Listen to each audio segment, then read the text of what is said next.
ganyan yung pinili niya, ginawa siyang hari. It's the same thing with us today. Kung mapagpataas ka, nahihirapan kayo manage ng upline, paano ka lalago? Igagayahin ka ng mga downline mo, puro pasaway din. Kung pasaway ka, magiging pasaway din ng mga downline mo. Ma'am Dina, another definition of a difficult client. Sabi kasi ni Victor, pasaway. Meaning pasaway, hindi sa ulo. Ayaw makinig. Ayaw makinig. Another definition for you. Difficult client because hindi pa nila naiintindihan yung system. Yeah, okay.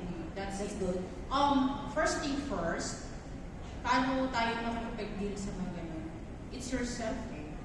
Ikaw. You need to learn. Para Ikaw as a leader. Yeah. Kasi every time na ginagawa ko itong business na to, I always remind myself every day, I need to be in their shoes para maintindihan ko itong tao na to. Kasi bago siya bago siya sa sistema na pinapakilala ko sa kanya, kaya kapag wala akong alam, mas magiging makulit siya dahil hindi niya nakukuha yung tanong na gusto niyang makuha sa akin. Okay. That is why it's very important na kapag sinabi ng upline ninyo, mag-aral kayo, pumunta kayo, alam niyo ba yung ginagawa ninyo ngayon? Papunta pa sa mas marami pang mas makakulit, mas matatanda, mas matitigas ang ulo. Mas matatanda. Hindi kayo nag-aral at hindi kayo umattend ng Success Academy. Yung problema ng kakulitan, actually lahat naman nakulit di ba? Agree kayo? Yes. Yeah? Oh, see? Relax ba di ba? Bumabait lang sila kapag nadadala mo na sila dito. But before you do that, bago mo masabi sa ibang tao yung talagang, yung totoong meaning. Kasi dati ganun din ako, ma'am eh. Makulit ka din, ma'am. Hindi. Kinukulit nila. Okay. Katulad dati sa center, meron akong client na super rich. BBVIP siya sa Philippines.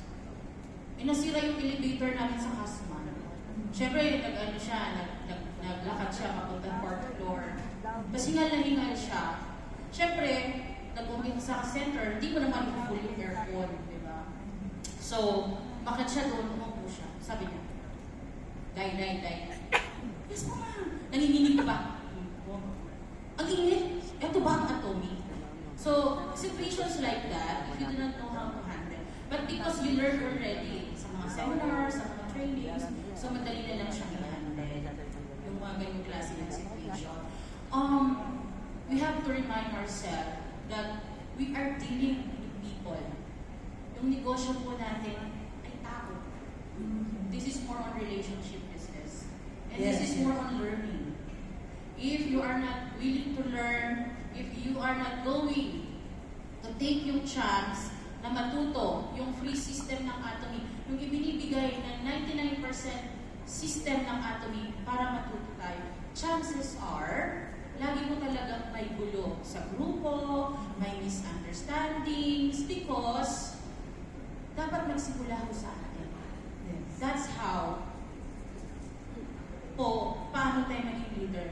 You are becoming a leader by learning the system. Ikaw muna That is why sa company motto natin, di ba? Serve in humility. Minsan, yung mga imperial master dito pag nagsasalita, unang-una hindi ko sila maintindihan. Sabi nila, dapat maging bulag ka, maging bingi ka. You have to be deep, you have to be mute, you have to cover your eyes to take all the punches, yung struggles. Now I understand why. Yung pala yun.